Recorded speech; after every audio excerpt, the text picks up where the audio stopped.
आपकी शेयरिंग की जी। रिकॉर्डिंग कर सकते हैं। Thank you. Thank you. आगे बढ़िए जी, शेजाज भाई। Thank you. Thank you. Thank you. नमस्ते दोस्तों, मेरा नाम शेषराज है और मैं एक शराबी हूँ।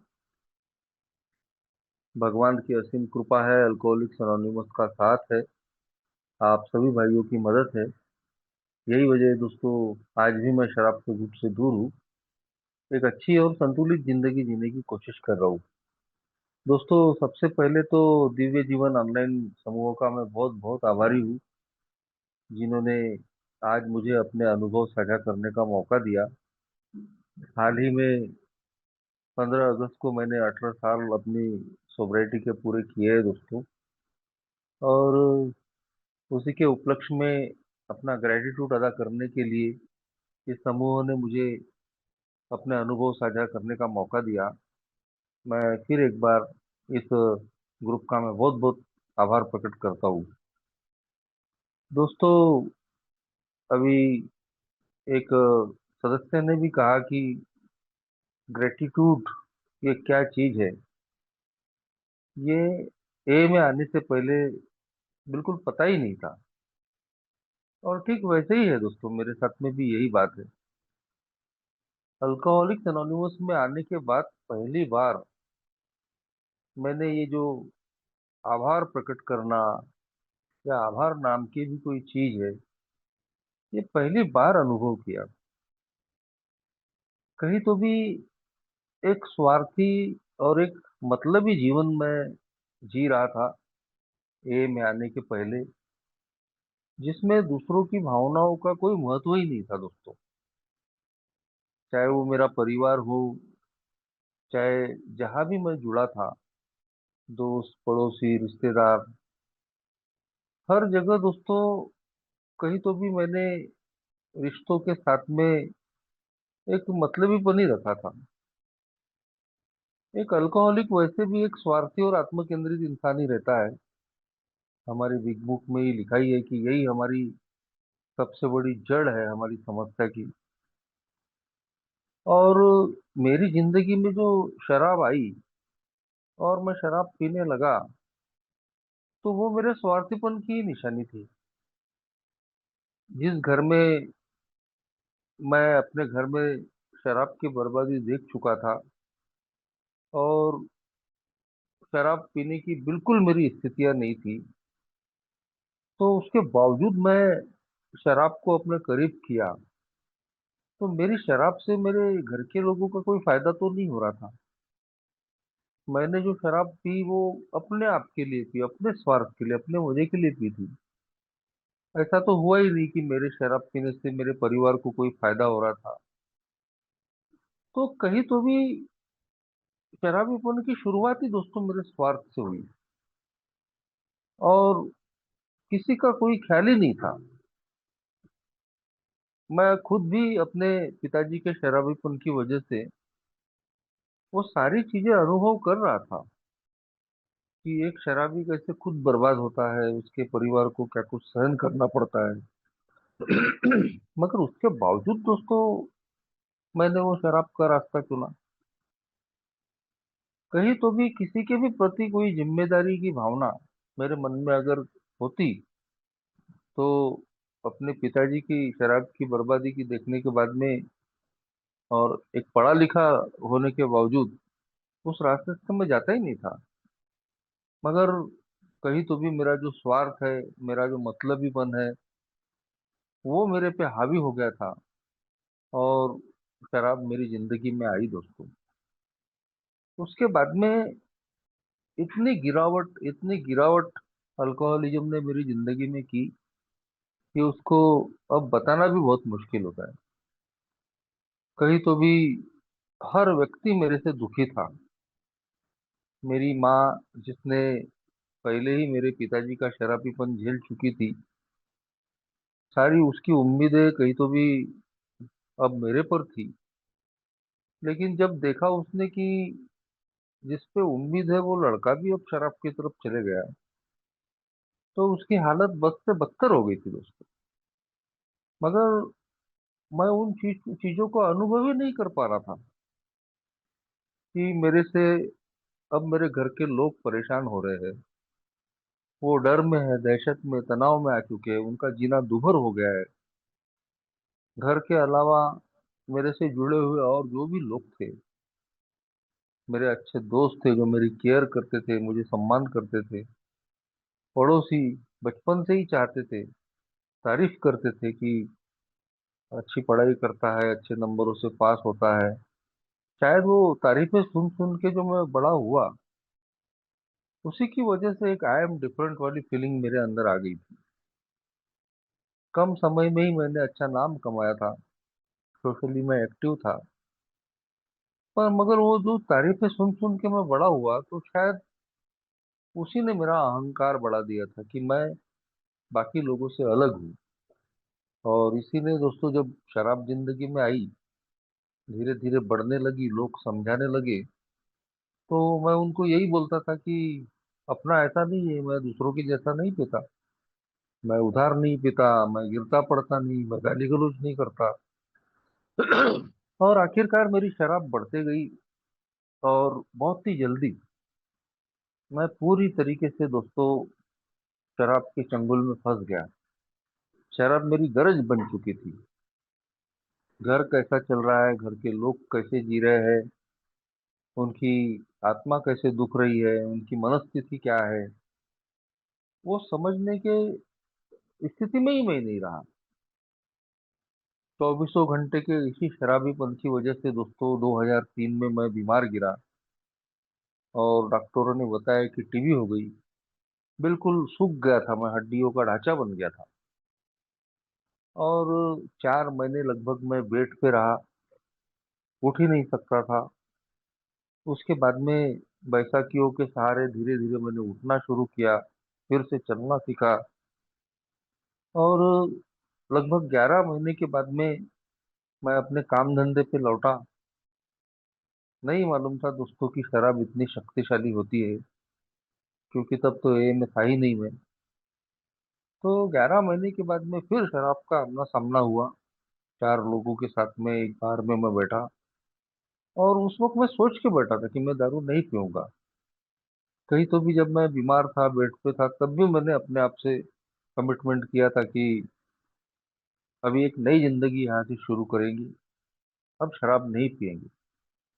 मगर दोस्तों, कितनी ताकतवर, कितनी पावरफुल है शराब, उसका अंदाजा नहीं था दोस्तों। तो 11 महीने के बाद में जब मैं टेबल पे बैठा और शराब के पैक बनाना शुरू हुए, और उन दोस्तों ने बोले ले ले, कुछ नहीं होता, थोड़ी सी तो है। और ना ना बोलते बोलते फिर 11 महीने के बाद में वो प्याला मैंने उठा लिया। मगर कुछ ही दिन में मेरे हाल फिर जैसे के वैसे। और अब तो तबाही बद से बदतर हो गई थी दोस्तों। चक्कर आके गिरना, हाथ पांव टेढ़े हो जाना। अल्कोहलिक्स अनोनिमस में आने के बाद में ही कोरोना लॉकडाउन में एक मुंबई के शेरर से मैंने सुना था कि इसको रम फिट्स कहते हैं। बिल्कुल जैसे मिर्गी के पेशेंट की जैसे गिर जाना और हाथ पांव टेढ़े हो जाना। ये कितने भयानक हो सकते हैं, वो पहली बार मैंने उनकी शेयरिंग में सुना कि मेरी जान भी इसमें जा सकती है, मैं पैरालाइज हो सकता था। तो इस प्रकार की आखिर की परिस्थितियां थी, कांस्टेंट फियर ऑफ डेथ। और उसी की वजह से मैं अपने आप को रोक ही नहीं पाता था। जब भी शराब नशा उतरी, विड्रॉल्स बढ़े, कि मुझे शराब की तरफ ऐसे भागना पड़ता थी कि जैसे अब वो दिन भी याद आते हैं तो रूह कांपती है। कितनी भयंकर गुलामी में मैं उस वक्त था। और आखिरी में सारे रिश्तों का ताना बाना बिखर गया था। मेरे घर के लोगों ने भी अब सोच लिए थे कि अब ये मरा तो भी अच्छा है। और लोगों ने भी मेरा बायकॉट कर दिए थे। उनके आंखों में मैंने अपने लिए अब नफरत देखा था। जो ये में कहते हैं कि आखिरी के आखिरी के दिनों में एक शराबी सारी जो बची खुची प्रेम और सहानुभूति है वो भी खो देता है। तो वही मेरे साथ में हुआ कि आखिरी में मैंने जो भी थोड़ी बहुत प्रेम सहानुभूति मेरे से थी, दोस्तों की, पड़ोसियों की, रिश्तेदारों की, घर परिवार की, वो सब खो दिया था दोस्तों मैंने। तो आखिरी के दिनों में ऐसा नहीं था कि मैंने कोशिशें नहीं की। मुझे भी लगता था कि मैं इससे आज़ाद हो जाऊं, बाकी दोस्तों के जैसी मैं भी एक अच्छी जिंदगी जीऊं, मगर वो पॉसिबल ही नहीं हो पा रहा था। कई बार मैं कंडीशनली कुछ दिन के लिए, कुछ हफ्ते के लिए शराब से दूर हो जाता था, जब कभी पैसों का जुगाड़ ही नहीं हुआ, या फिर एक दिन पहले बहुत ज्यादा पी ली तो बिस्तर से ही नहीं उठ रहे। ऐसे ही कुछ कंडीशनली कभी कभी मेरी शराब बंद हो जाती थी। मगर जैसे ही वातावरण थोड़ा सा ठीक हो गया, कि फिर वही शैतानी विचार मन में आता था कि पहले जैसी नहीं पिएंगे, थोड़ी सी पिएंगे, लिमिट में रहेंगे। लेकिन वो मैं कर ही नहीं पा सकता था। जब भी मैं थोड़ी पीने जाता था, फिर मेरा वो साइकिल चालू हो जाता था। तो आसपास के डॉक्टर्स हो गए, एक सरकारी हॉस्पिटल का साइकेट्रिक हो गया, तो उसने तो मुझे दो तीन बार, जब मैं पीकर ही गया तो एक बार भगा दिया। वो एक ही अच्छे वेल विशर है, और जब वो एक बार ए में आए, एक एनिवर्सरी में, उनके सामने में ही मुझे शेयरिंग करने का भी मौका मिला। तो उनके सामने में मैंने बताया था कि डॉक्टर साहब, आपने मुझे भगा दिया था अपने हॉस्पिटल से, सरकारी हॉस्पिटल से, और अब ए में आके मैं शराब से दूर हूँ। तो वो भी बड़े खुश हो गए थे। तो ऐसी आखिरी आखिरी की परिस्थितियां थी दोस्तों, सारे दरवाजे बंद हो गए थे। मगर ऐसे में ही मेरा जो दोस्त था, जो हम साथ में ही शराब पिया करते थे, एक ही इलाके में हम रहते थे, वो 2 महीने से दिखा नहीं था। और फिर 2 महीने के बाद में जब वो दिखा, तो बोले मैं शराब से अभी दूर हूँ बोले, और एक अल्कोहलिक्स अनोनिमस की मीटिंग है, उस मीटिंग में मैं जाता हूँ। ए में आने के बाद में, कुछ दिनों के बाद में याद आया दोस्तों कि मैं इस जगह इसके पहले भी आया हूँ।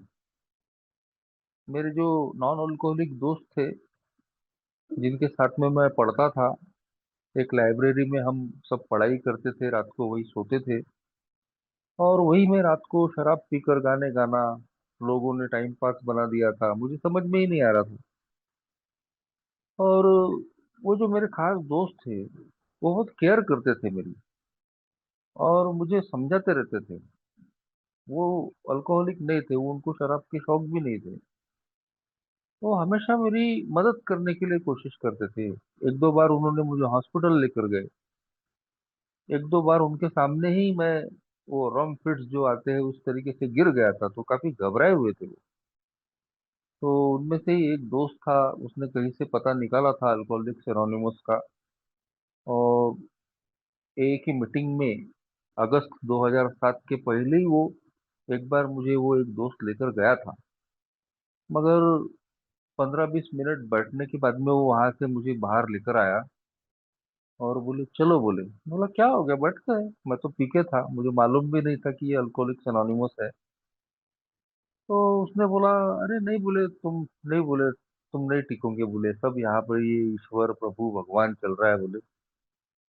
और वो जानता था मेरे बारे में कि मैं पूरा नास्तिक बन चुका हूँ, धर्म कर्म भगवान इस पे कोई भरोसा नहीं। तो ए में जब मैं वापस आया अपने अल्कोहलिक दोस्त के द्वारा, मैं 15 अगस्त इसलिए चुना दोस्तों कि मुझे कौन सी तारीख को मैं आया ए की मीटिंग में, पहले ही दिन से मैं सोबर था, मगर मुझे डेट नहीं मालूम थी। और फिर एक ओल्ड टाइमर से मैंने चर्चा की, तो बोले कोई भी एक डेट फिक्स कर लो। और इसीलिए दोस्तों मैंने 15 अगस्त को अपना वो दिन चुना। बाकी एग्जैक्ट डेट मुझे याद नहीं थी कि किस दिन मैं ए में आया। तो मैंने ये 15 अगस्त का दिन उसको चुना दोस्तों, अपनी सोबराइटी डेट को। तो यहाँ आने के बाद में वो चीजें याद आई कि नहीं, इस जगह मैं पहले भी आ चुका हूँ। मगर दोबारा जब मेरी एंट्री हुई, वही चीजें चल रही थी, ईश्वर भगवान प्रभु। लेकिन जरा भी मेरे मन में उसके विरोध का विचार नहीं आया। मेरे दोस्त को उस वक्त लगा था कि ये यहाँ टिकेगा नहीं, यहाँ इन चीजों को एक्सेप्ट नहीं कर पाएगा। लेकिन कहते हैं कि अल्कोहलिज्म ऐसी मार मारती है कि फिर सारे सवाल खत्म हो जाते हैं। और मेरे लिए तो एक आखिरी रास्ता था ये, और मैं शराब से दूर रहना चाहता था। दोस्त मेरा सामने उदाहरण था ही, ये आदमी शराब से दूर हो सकता है तो मैं भी हो सकता हूँ। और जब मीटिंग में मैं आया तो मीटिंग में भी 20-25 लोगों को मैंने देखा कि यार इतने सारे लोग शराब से दूर हैं, और अगर ये लोग रह सकते हैं, इनकी जिंदगी अच्छी हो सकती है, तो मेरी भी हो सकती है।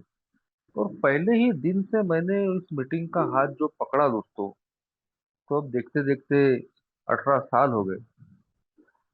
कैसे इतना समय बीत गया पता भी नहीं चला, लेकिन आज भी मुझे ऐसा लगता है कि ये कल परसों की ही बात है, क्योंकि इन 18 सालों में मैं ए से दूर गया ही नहीं। शुरुआत में कभी कभी ऐसा लगता था कि यार काम धंधे की हालत खराब है, कर्जे है, शादी हुई नहीं थी, बहुत सारी जिम्मेदारियां थी, तो अभी दारू से तो दूर हो गए हैं, तो अभी थोड़ा मीटिंग कम करेंगे, अपने होम ग्रुप की ही मीटिंग करते जाएंगे। ऐसे विचार एक बार आते हैं दोस्तों मन में। मगर ये भगवान की विशेष कृपा रही कि दोस्तों कि मैं ऐसे ज्यादा दूर जा ही नहीं पाया। और शायद यही वजह है कि कई मैंने लोगों को देखा ए में आने के बाद में भी, मेरे पहले आए हुए, मेरे बाद में आए हुए, मेरे साथ में आए हुए, कि अलग अलग कारणों से वो फिर दोबारा शराब की तरफ चले गए। खुद मेरा अल्कोहलिक दोस्त जिसने मुझे यहाँ लाया, वो 2 महीने के बाद में फिर से शराब पीने लग गया था, और लगभग 1 साल तक वो ए से बाहर रहा। शुरुआत के कुछ महीने में काफी उसके पीछे पड़े रहा, उसको वापस लाने की बहुत सारी कोशिशें मैंने की, लेकिन जब वो मान ही नहीं रहा था, तो एक ओल्ड टाइमर ने मुझे बोला कि बोले उनको छोड़ दो, बोले भगवान के भरोसे वो आएगा, बोले वापस। और दोस्तों 1 साल बाद वो मेरे दोस्त भी फिर वापस आ गए, आज वो भी सोबर है। तो अनगिनत लोगों को मैंने कहीं तो भी देखा दोस्तों कि ए में आने के बाद में भी वो दोबारा शराब की तरफ चले जाते हैं। कई लोग दोस्तों वापस नहीं आए। एक मेरा लंगोटिया यार था, उसको भी मैंने ए का मैसेज दिया था। लगभग 3 साल उसने जाना आना किया, और आखिरकार एक दिन खबर आई कि उसने शहर के एक तालाब में सुसाइड कर लिया।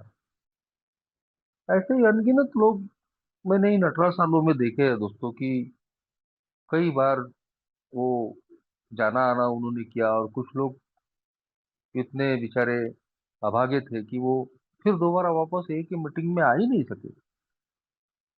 तो अपने चाहे वो मेरी पहचान के लोग थे, कोई अनजान लोग थे, कई ऐसे लोग थे कि जिनको मैंने मैसेज दिया, तो जिन जो लोग यहाँ रुक जाते हैं, जो अच्छे हो जाते हैं, बड़ी खुशी मिलती है दोस्तों उनको देखकर कि चलो यार, अपने अनुभव से या अपने 12 स्टेपिंग से कोई व्यक्ति रुक गया है। मगर कहीं तो भी दुख भी होता है कि जब बहुत ही आसान सा ये प्रोग्राम है, और उसके बावजूद भी एक शराबी का कितना डिजीज ऑफ डिनायल रहता है, कितना नकारने की आदत रहती है, कि आदमी अपने परिवार की चिंता नहीं करता, खुद की चिंता नहीं करता, और अकाली मौत और पागलपन जो इस बीमारी का आखिरी मुकाम है, उसका रास्ता कहीं तो भी वो चुन लेता है। तो ये सारी चीजें जब मैं याद करता हूँ दोस्तों, तो अपने आप मन में वो ग्रेटिट्यूड के भाव पैदा होते हैं, एक आभार का भाव अंदर से आता है कि आज मैं अगर सोबर हूँ, शराब से दूर हूँ, जिंदा हूँ, एक अच्छी जिंदगी जी रहा हूँ, मुझे यहाँ पर सिर्फ शराब की दूरी ही नहीं मिली, शराब की दूरी के अलावा भी मैंने इतना कुछ यहाँ पाया हूँ कि बाहर की दुनिया में अगर मेरी शराब बंद हो जाती तो ये चीजें मुझे हासिल नहीं होती। तो अपने आप दोस्तों ये जो मेरा हृदय है वो आभार से भर जाता है, और यही दोस्तों मेरी रिकवरी की सबसे बड़ी निशानी है, कि यदि हमारी रिकवरी का कोई पैमाना है, तो सबसे बड़ा पैमाना यही है, सबसे बड़ा बदलाव यही है रिकवरी का, कि मैं आज आभारी हूँ। मेरे मन में उन सब लोगों के लिए, ईश्वर के लिए एक ग्रेटिट्यूड की भावना है, एक आभार की भावना है, जो कि ये यहीं से सीखने को मिला दोस्तों। जब मैं शुरू शुरू में ए के बर्थडे देखता था जब मेरा भी बर्थडे नहीं हुआ था। तो काफी दिनों तक हम बर्थडे बर्थडे ही बोलते थे उसको। लेकिन फिर एक आध बर्थडे की मीटिंग में पता चला कि सही मायने में ये ग्रेटिट्यूड डे है, आभार प्रकट करने का दिन। ग्रेटिट्यूड तो बर्थडे तो है ही क्योंकि हमारा नया जन्म ही हुआ है, मगर एक ही भाषा में सही अर्थों में ये एक ग्रेटिट्यूड डे होता है, आभार प्रकट करने का दिन। तो जब मैं बर्थडे बॉय को देखता था कि वो बर्थडे सेलिब्रेट करने के साथ साथ सबका आभार मान रहा है, अपने ईश्वर का, हमारे को फाउंडर्स का, जिसने भी मैसेज दिया, अपने ग्रुप का, अपने परिवार का, और उन सब लोगों का जिन जिन लोगों ने इस नए जीवन की यात्रा में उसको सहयोग किया है। तो वहां से वो मुझे सीखने को मिला दोस्तों। हम जब अपने बर्थडे से भी अगर ये शुरुआत करते हैं, चाहे वो दिखावटी ही क्यों ना हो, लेकिन एक नई चीज जिंदगी में आ रही है कि पहले जैसा एक स्वार्थी और बेईमान इंसान कि जो बिल्कुल लोगों की कदर, लोगों की फिक्र नहीं करता था, लोग जिए या मरे उससे उसको कोई मतलब नहीं था, जो सिर्फ अपने मतलब अपने फायदे के लिए जी रहा था। सारा मेरा अल्कोहलिज्म स्वार्थीपन और बेईमानी से भरा रहा। झूठ बोल के, मक्कारी करके, बेईमानी करके लोगों से पैसा ले लेना अपने शौक के लिए, और अपना काम निकल जाने के बाद में ऐसे अंदाज में आना कि देखो कैसे मैंने बेवकूफ बनाया लोगों को। तो कोई आभार नहीं, कोई ग्रेटिट्यूड नहीं अंदर से। मगर अल्कोहलिक्स एनोनिमस की इस मीटिंग ने, इस प्रोग्राम ने सही मायने में मुझे बदल के रख दिया। और इसीलिए कहते कि यहाँ सिर्फ शराब बंद नहीं होती, ये यहाँ आपका एटीट्यूड बदलता है, या आपका पुराने विचार करने के तौर तरीके व्यवहार बदलते हैं। ये सही में एक आध्यात्मिक परिवर्तन है दोस्तों, कि मेरे जैसा स्वार्थी और बेईमान इंसान जो बिल्कुल लोगों के प्रति कोई भावना नहीं रखता था, अब कहीं तो भी वो ग्रेटिट्यूड से भर रहा है। शुरू शुरू में ये चीजें ऐसे ही यूं ही हो जाती है, एक यांत्रिक तरीके से हो जाती है, दिखावटी बनावटी भी हो सकती है, मगर धीरे धीरे हम इसके आदी होते चले जाते हैं दोस्तों। और जब ये रियल हो जाती है तो सही में जो होस्ट ने भी शुरू में कहा कि जब हमारा दिल, हमारा मन ग्रेटिट्यूड से भरा होता है तो फिर शिकायत नहीं बचती। और बात बिल्कुल सही है दोस्तों, कि मैं अगर किसी से अगर नाराज हूँ, दुखी हूँ, गुस्से में हूँ, उसकी अगर वो चीजें याद कर लूँ कि इसने मेरे लिए क्या किया है, किसी भी तरीके से अगर जरा सा भी आभार प्रकट हुआ, तो मेरे अंदर का जो रिजेंटमेंट है, गुस्सा है, वो पल में गायब हो सकता है। कि मैं उसकी सिर्फ वो बातें याद करूं कि इस व्यक्ति ने मेरे लिए क्या किया है। किसी न किसी तरीके से हर व्यक्ति हमको फायदा पहुंचाता ही पहुंचाता है, चाहे वो हमारा विरोधी ही क्यों ना हो। उसने हमारी निंदा, चुगली, गॉसिपिंग ही क्यों क्यों न की हो, मगर वो करते हुए भी वो हमारा कहीं तो भी फायदा ही पहुंचाता है। तो ये एक विचारों में बदलाव, एटीट्यूड में परिवर्तन दोस्तों अल्कोहलिक्स अनोनिमस की मीटिंग में आया, कि मैंने कैसे ग्रेटफुल रहना चाहिए, क्यों ग्रेटफुल रहना चाहिए। वही मेरी असली रिकवरी है। यदि मैं अगर शराब से दूर हूँ, मगर उसके बावजूद मैं ना लोगों की भावनाओं को समझ सकता हूँ, ना उनका सम्मान करता हूँ, ना उनके प्रति केयर रखता हूँ, ना जिम्मेदारी निभाता हूँ, ना उनके प्रति मेरे मन में कोई आभार की भावना है, तो मैं एक ड्राई सोबर की जिंदगी जी रहा हूँ। शराब नहीं पी रहा हूँ, लेकिन मेरे सारे तौर तरीके, व्यवहार बिल्कुल पहले जैसे ही है। और ये जो स्वार्थीपन है, ये जो मतलबीपन है, वो कभी भी मुझे चित्त शांति, मन शांति नहीं दे सकता, क्योंकि मैं अभी भी अपने आप के लिए ही जी रहा हूँ, उसमें लोगों का कोई स्थान नहीं है।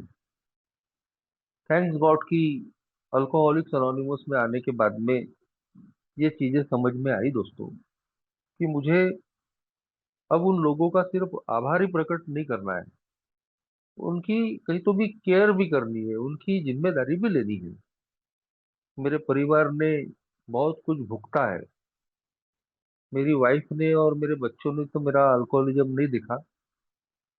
मेरे माँ बाप थे, उन्होंने ही मेरे अल्कोहलिज्म को भोगा, क्योंकि मेरी शादी ए में आने के बाद में हुई।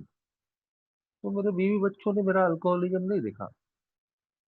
तो ये एक ही प्रोग्राम था दोस्तों कि मुझे रियल ग्रेटिट्यूड अदा करने का मौका मिला। Gratitude in action.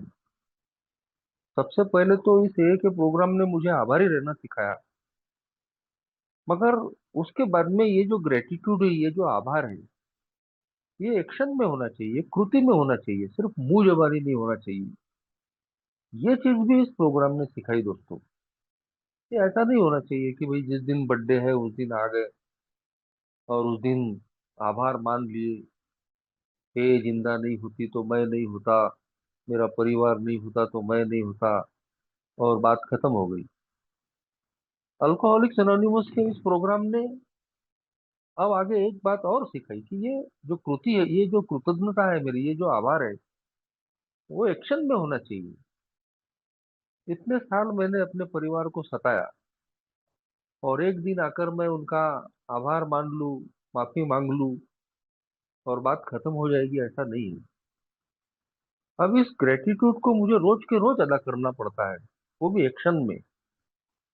आज मैं वो अपनी तरफ से कोई भी ऐसी कोशिश, ऐसी बात न करूं कि उनको कोई तकलीफ हो। आज उनको, उनकी मैं केयर करूं, उनकी आज जिम्मेदारी लूं। मेरे पिताजी के साथ में मैंने काफी बदतमीजियां की थी। वो भी अल्कोहलिक थे, और उनके प्रति एक बहुत रिजेंटमेंट मेरे अंदर भरा हुआ था। तो जब तक शराब जिंदगी में नहीं आई थी तब तक कहीं तो भी वो सारी भावनाएं दबी हुई थी। मगर जैसे ही शराब जिंदगी में आई, वो भावनाओं का बांध पूरा टूट गया। और धीरे धीरे दोस्तों मैं उनके प्रति हिंसक होने लगा। उनके सामने में जुबान न खोलने वाला व्यक्ति मैं बाद में उनसे तू मैं करने लगा। ये तू मैं एक दिन गाली गलौज में बढ़ी। और एक बड़ी घटना ऐसी हो गई कि एक समय वो भी शराब पी के थे, मैं भी पीकर था, तो मैंने अचानक उन पर हाथ उठा दिया। तो काफी मैंने उनको आखिरी के दिनों में अपमानित किया था। मगर दोस्तों, अल्कोहलिक्स अनोनिमस में आने के बाद जब मैंने आभारी रहना सीखा, और जब मैंने उसको प्रैक्टिस करना शुरू किया, तो मैंने देखा दोस्तों कि जब मैं अपने आप को अल्कोहलिक बोलता हूँ, बीमार बोलता हूँ, तो मेरे पिताजी भी तो एक बीमार व्यक्ति ही थे। तो उनसे जो भी गलतियां हुई है, तो मैं उसको बीमार समझ के माफ नहीं क्यों कर सकता। और जब मैं अब ए में आ चुका हूँ, ए का प्रोग्राम कहता है कि उन्होंने मेरे लिए क्या किया, उसके प्रति मुझे ग्रेटफुल रहना है। तो वो सारी चीजें याद आने लगी दोस्तों कि सिर्फ उनका अल्कोहलिज्म न देखूं, उन्होंने मेरे लिए क्या अच्छा किया वो भी मैं देखूं। तो वो सारी चीजें मुझे याद आने लगी दोस्तों। जब मैं हॉस्पिटल में था, तो वही मेरे बूढ़े पिताजी मेरी सेवा कर रहे थे। कई बार उनका हाथ पकड़ के मैं दारू बंद करने के लिए दवाखानों के चक्कर लगाया हूँ, और वो आते थे मेरे साथ। एक दो बार तो उन्होंने, मेरे विड्रॉल्स भयंकर थे तो मैंने उनको शराब लाने भेजा।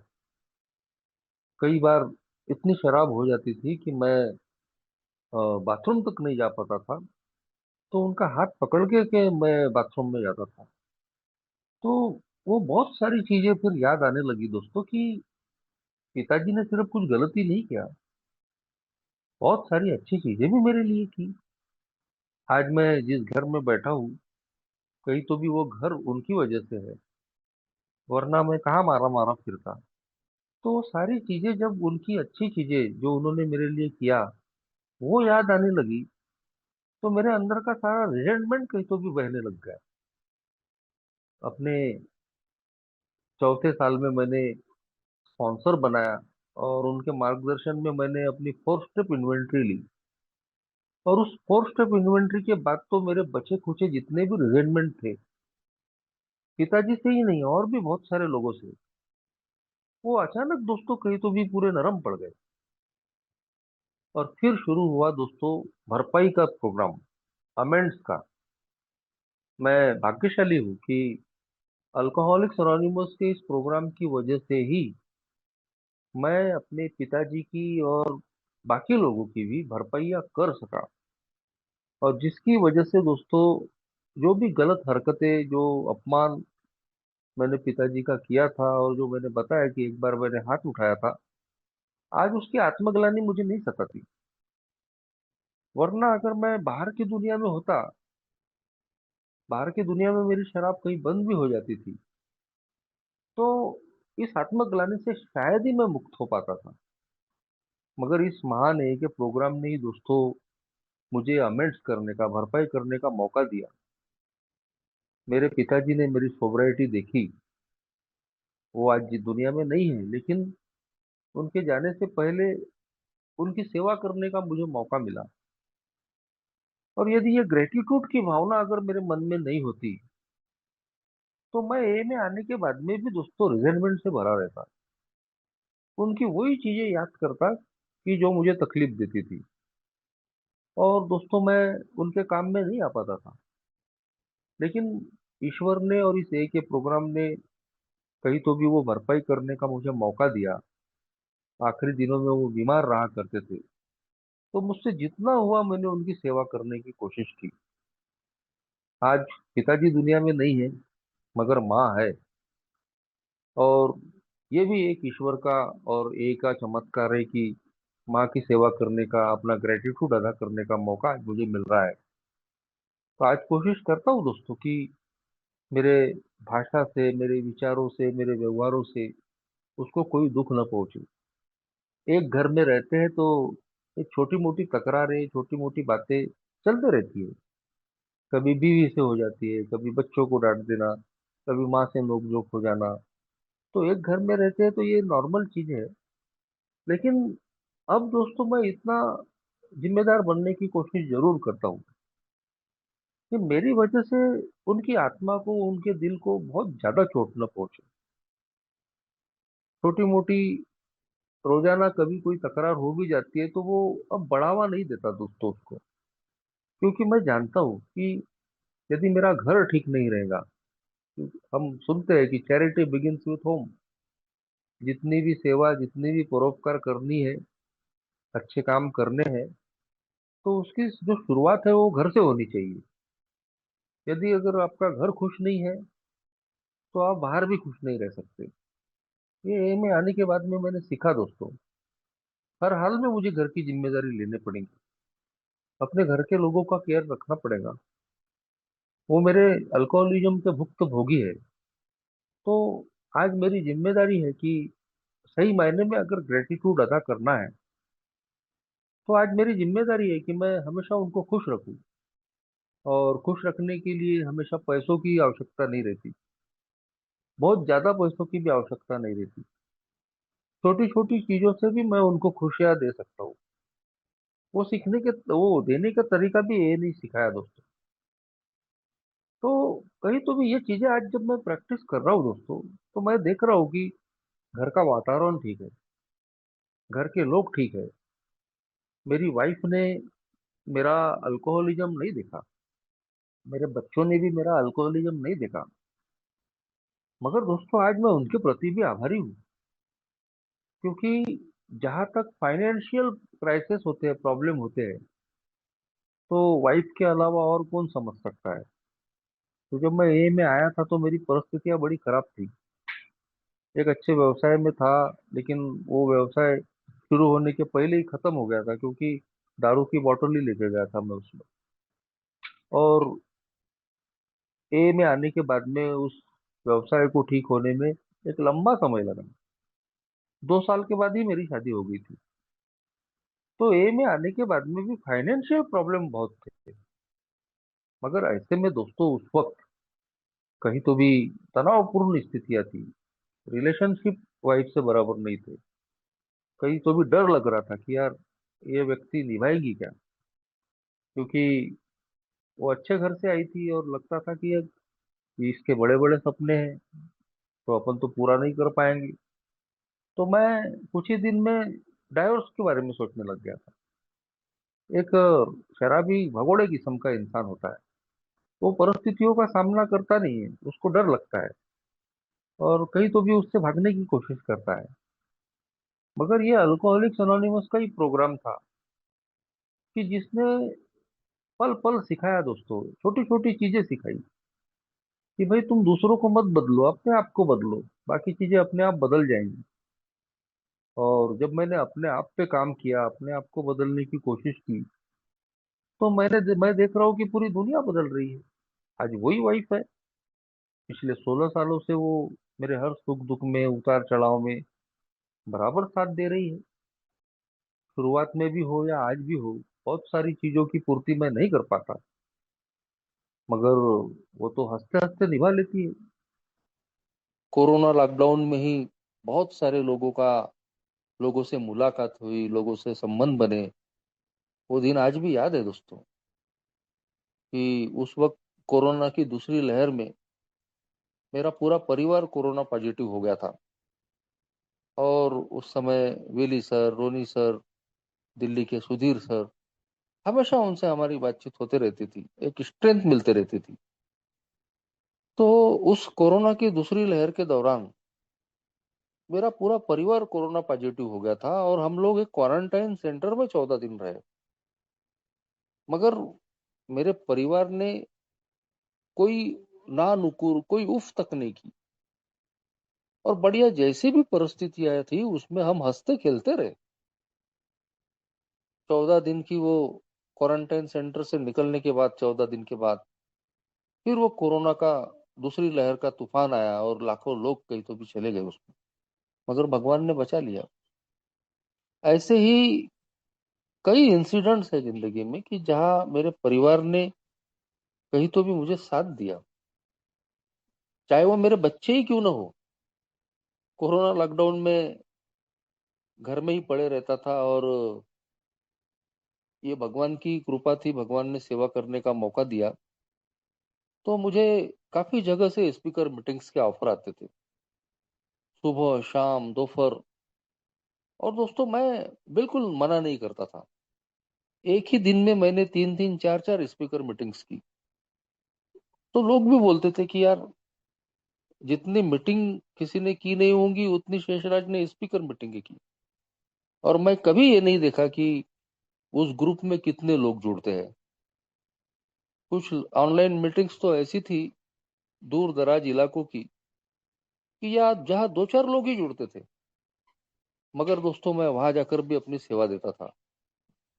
ये एक के प्रति ग्रेटिट्यूड था। और लगातार 2 2.5 साल मैं वो ऑनलाइन स्पीकर मीटिंग्स करते रहा। एक ओल्ड टाइमर ने मेरे स्पॉन्सर से शिकायत भी कर दी थी, अरे उसको समझाओ, बोले वो बहुत रोज के रोज कितनी स्पीकर मीटिंग्स कर रहा है, बोले उसके लिए अच्छा नहीं है। तो मेरे स्पॉन्सर ने भी मेरे से एक बार बात की। तो मैंने उनको बोला कि मैं बोला ये कोई मुझे कोई धन या मान सम्मान तो इसमें मिल नहीं रहा, मगर अगर मैं अवेलेबल हूँ सर्विस के लिए तो मैं कभी मना नहीं करूंगा। और आखिर मेरे स्पॉन्सर को भी ये बात समझ में आई कि ये व्यक्ति जो कर रहा है तो वो उसमें इसका कोई दूसरा हेतु नहीं है। और मैं साफ साफ अपने स्पॉन्सर को बोला था कि यदि मैं अवेलेबल हूँ, सेवा करने का मेरे पास समय है, तो मैं बिल्कुल नहीं बोलूंगा, नहीं नहीं बोलूंगा। पर ऐसा नहीं है कि मैं कभी मुझे कोई काम है और मैं फिर मना नहीं करता। बहुत जरूरी अगर मुझे काम है तभी मैं एक ही सर्विस के लिए मना करता हूँ। वरना ज्यादातर तो मैं जैसे भी हो, मैं बिल्कुल मेरी जबान पे सबसे पहले एक के लिए हाँ ही होता है। उस कोरोना लॉकडाउन के दौरान दोस्तों मेरा बच्चा 2 साल का ही था। क्वारंटाइन सेंटर में भी थे तब। वो पॉजिटिव नहीं था सिर्फ, बाकी हम सब पॉजिटिव थे। तो कई बार बच्चे की आवाज उस रिकॉर्डिंग में आती थी, क्योंकि सारे सेशंस रिकॉर्ड होते थे। और मेरा लड़का थोड़ा नॉटी होने की वजह से कई बार वो बार बार बीच में, मीटिंग के बीच में आ जाता था, आवाजें निकालना, डिस्टर्ब करना। तो वो कई बार मेरे बच्चे ने मेरे से मार भी खाई। शुरू की कोरोना लॉकडाउन की जो रिकॉर्डिंग्स है उसमें मेरे बच्चे की आवाजें जरूर आती थी उसमें। तो ए में जो मेरा इन्वॉल्वमेंट है, कहीं तो भी मैं इस बात को महसूस करता हूँ कि उसमें मेरे परिवार का भी सहयोग है। कई बार एक ही जो कमिटमेंट होते हैं, आज तो मैं अपने शहर से डेलीगेट चुनकर आया हूँ। ये मेरी सेवा का ही रिवार्ड है कि मेरी फेलोशिप ने मुझे इस काबिल बनाया। और पिछले सितंबर में दोस्तों मुझे नागपुर का एरिया डेलीगेट बनाया जीएसओ के लिए, जनरल सर्विस कॉन्फ्रेंस में। और आज वो भी सेवा देने की मैं कोशिश करता हूँ। लेकिन अल्कोहलिक्स अनोनिमस में शुरू से ही मुझे ये मौका मिला। 6 महीने हुए थे मुझे, मैंने एक होम ग्रुप बनाया था और बगैर इलेक्शन के वहां मुझे चेयरमैन बनने का मौका मिला। और वो सेवा करते करते कैसे मेरा पहला बर्थडे कंप्लीट हो गया मुझे पता ही नहीं चला दोस्तों। तो सेवा के जो फल है, फ्रूट्स है, वो शुरू से ही मैंने पा लिए थे कि अल्कोहलिक्स अनोनिमस की सर्विस में अगर हम रहेंगे तो कैसे सोब्रिटी मिल जाएंगी पता भी नहीं चलेगा। हमारी जो जिंदगी के जो पर्सनल प्रॉब्लम्स होते हैं वो हम पे हावी नहीं होते यदि हम ए में इन्वॉल्व है, ए की सर्विस में है। तो ये मूल मंत्र शुरू से ही मिल गया। और इसीलिए दोस्तों मैं पिछले 18 सालों से निरंतर ए में हूँ। ग्रुप की सर्विस से लेके जब हमने बाद में एक नया पुराने इंटर ग्रुप में मैं सेक्रेटरी रहा, फिर नया इंटर ग्रुप बनाया, उसमें सारे पदों पे मैं रहा, पहले चेयरमैन, पीआई चेयरमैन, ट्रेजरर, हर पद पे। तो इन 18 सालों में निरंतर दोस्तों ए के लिए काम जारी है। मगर ये गलतियां कर करके ए में ही मैंने सीखा कि अल्कोहलिक्स अनोनिमस की ये जो सर्विस है वो मान सम्मान के लिए नहीं करनी है। ये ग्रेटिट्यूड की भावना से होनी चाहिए। यदि मैं ग्रेटिट्यूड की भावना से अगर सर्विस करता हूँ तो बदले में कोई अपेक्षा नहीं रहेगी। मैं निस्वार्थ भावना से काम करूंगा। किसी प्रकार का लोगों पे डोमिनेशन नहीं रहेगा कि भाई मैं इतनी सर्विस दे रहा हूँ, इतना नाम है, तो फिर लोगों ने बदले में मेरा मान सम्मान करना चाहिए, मेरी हाँ में हाँ मिलाना चाहिए, मैं जैसा बोलता हूँ वैसा करना चाहिए। ये सारी चीजें शुरुआत में थी। मगर अल्कोहलिक्स अनोनिमस का प्रोग्राम जैसे जैसे स्पॉन्सर की मदद से मैं प्रैक्टिस करने लगा तो वैसे वैसे ये बात समझ में आई कि ए में जो तुम काम कर रहे हो वो तुम ग्रेटिट्यूड की भावना से करो, बगैर किसी अपेक्षा के, निस्वार्थ भावना से। तभी इसका समाधान तुमको मिलेगा। जैसे ही हम ए का काम किसी अपेक्षा से करते हैं, हमेशा वो धन की अपेक्षा नहीं होती, मान सम्मान की भूख भी एक बहुत बड़ी प्रॉब्लम है मेरे जैसे अल्कोहलिक की, तो हम आत्म शांति खो देते हैं। फिर हम अपेक्षा करने लगते हैं कि कोई ग्रुप अगर हमने बनाया तो फिर वो ग्रुप के लोग मेरे हिसाब से चले। कहीं मैंने फेलोशिप में काम किया तो फेलोशिप मुझे सम्मान दे। किसी को मैसेज देकर लाया, फॉलो अप दिया, तो वो व्यक्ति हमारा गुलाम बना रहे, हमारे कहने में रहे, हम जैसा चाहते हैं वैसा वो करे। कई लोग तो नाराज हो जाते हैं कि जब अगर वो अपने बर्थडे में उनका नाम न ले या मेडल उनके हाथ से न ले, या कुछ दिनों के बाद में अगर उनके हिसाब से न चलना चले, तो कई लोगों को मैंने देखा कि वो दुखी हो जाते हैं। तो जब हम इस तरीके की किसी भी प्रकार की अपेक्षा रख के अगर ए में काम करते हैं तो वो ग्रेटिट्यूड की भावना के अनुरूप ही नहीं होता है। अगर सही मायने में मैं ए के प्रति आभारी हूँ तो ये जो ए का काम है मुझे करना ही पड़ेगा। मेरे पहले आए हुए लोगों ने ये काम नहीं किया होता तो मैं आज सोबर नहीं होता। ए का जो प्रोग्राम है, कहा अमेरिका और कहा मैं नागपुर के एक छोटे से एरिया में रहने वाला इंसान, लेकिन फ्री ऑफ कॉस्ट, निशुल्क ये प्रोग्राम मेरे पास तक आया। और ये लाया किसने? जो मेरे ही जैसे शराबी लोग थे जिन्होंने अपना टाइम, टैलेंट, ट्रेजर खर्च किया और मुफ्त में ये प्रोग्राम जान बचाने का मेरे घर के दरवाजे तक ले आए। तो जो काम मेरे पहले आए हुए लोगों ने किया है आज उसको मुझे आगे बढ़ाना है। यही सच्चा ग्रेटिट्यूड है। वरना एक दिन खड़े हो गए बर्थडे के दिन और ए नहीं होती तो मैं नहीं होता, ओल्ड टाइमरों का आभार, को फाउंडर्स का आभार, ईश्वर का आभार, और बात खत्म।